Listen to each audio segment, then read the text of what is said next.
Peace, and I help you create peace instead of pieces.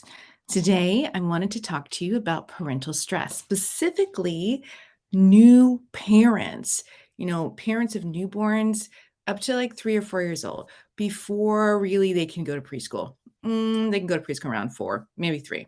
But I wanted to talk to you about that because since the pandemic, these children who've been born since the pandemic, they are exhibiting more anxiety.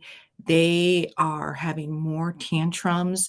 It has become very, very difficult for parents because these children aren't being socialized as much. So, I want to talk to you though, before we talk about kids, today I just want to talk about your stress as a parent and what you can do about it.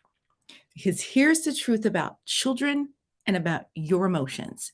They may not have the language, well, they don't. If they're a newborn or a toddler, they don't have language yet or enough of it to really truly express how they're feeling and what they're feeling. Because of that, they pick up on your energy. Now, all children pick up on energy, all people pick up on energy, animals pick up on energy, but some people begin to lose that as they get older. Rest assured, your children know your energy levels and they pick up on it. So if you are stressed, they are going to be stressed. Now, when you're a new parent and somebody's like, well, you just need to calm down. How can I calm down? I can't even sleep. And you want me to calm down? You out of your mind. I know. Being a new parent is hard, but it's especially hard right now because the world is big and scary, right? Like you don't realize that until you become a parent. You're like, oh my God, this place is terrifying. But it's even more so now. So let me show you like a little dichotomy. I have a wonderful set of neighbors, and one of them recently had a baby. July, actually, they had a baby in July. And before the baby was born, they were like, we're going to bring him over here to meet you, but we got to wait for a few months. Okay, that's cool. Like, I'm not asking to meet your child. I'm just a neighbor. I'm not family. I'm basically a stranger. It's okay. I'm not going to put any pressure on you. We have not met that child. I have not met that baby. I've seen him like get in the car, like to have the little carrier and they get him in the car. I can imagine how scary that is for them to bring out a baby in this world of, is my baby going to get sick and die? Right? Because parents are terrified anyway. New parents are terrified anyway. It's scary. On the other hand, I was at I'm saying a lot. Sorry.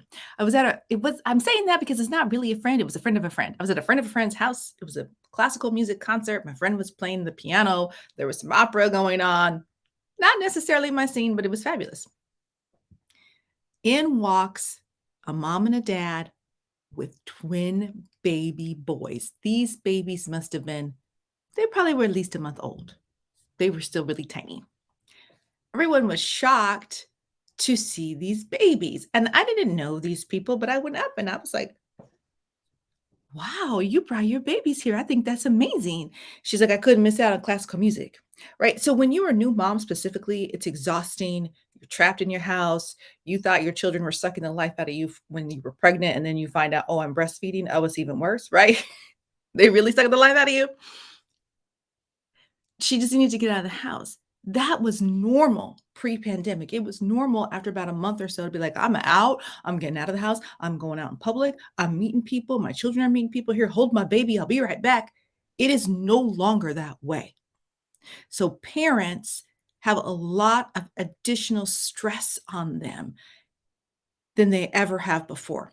Your children do pick up on it. And then what happens for you is sometimes you get into conflict over your child and over their behavior. Like, seriously? Why don't you bring your baby over here to see me?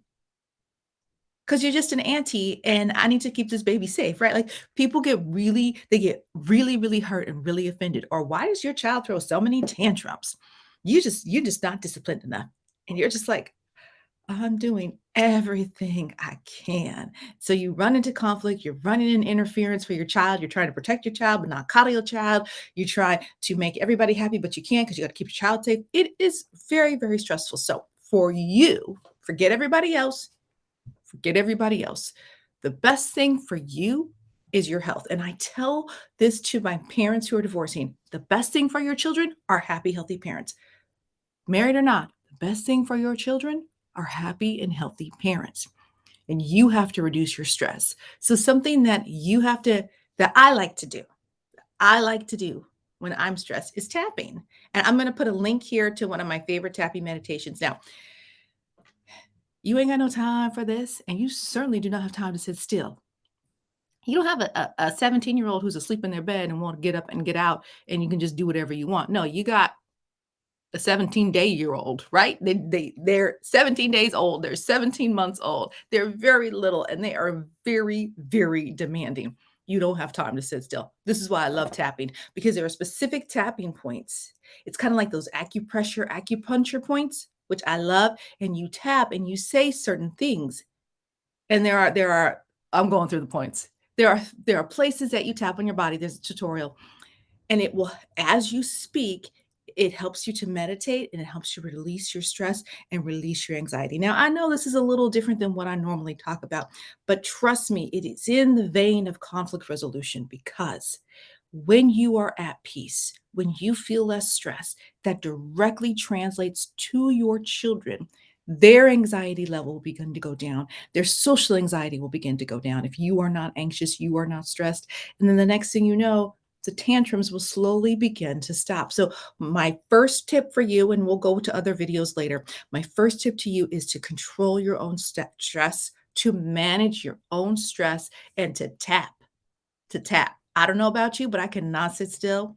I don't have ADD, but I just cannot. You want me to sit still and empty my mind and be quiet? No, that's not going to happen. Do you know how fast this stuff is going on in here? Mm-mm. Mm-mm. And the thing about tapping is, depending on the age of your child, you know, if they can begin to mimic you, your children will begin to mimic you, and they will learn to tap too, and it will help them with their stress as well. So check below this video. I will put a link for a tapping meditation about anxiety and how to lower that.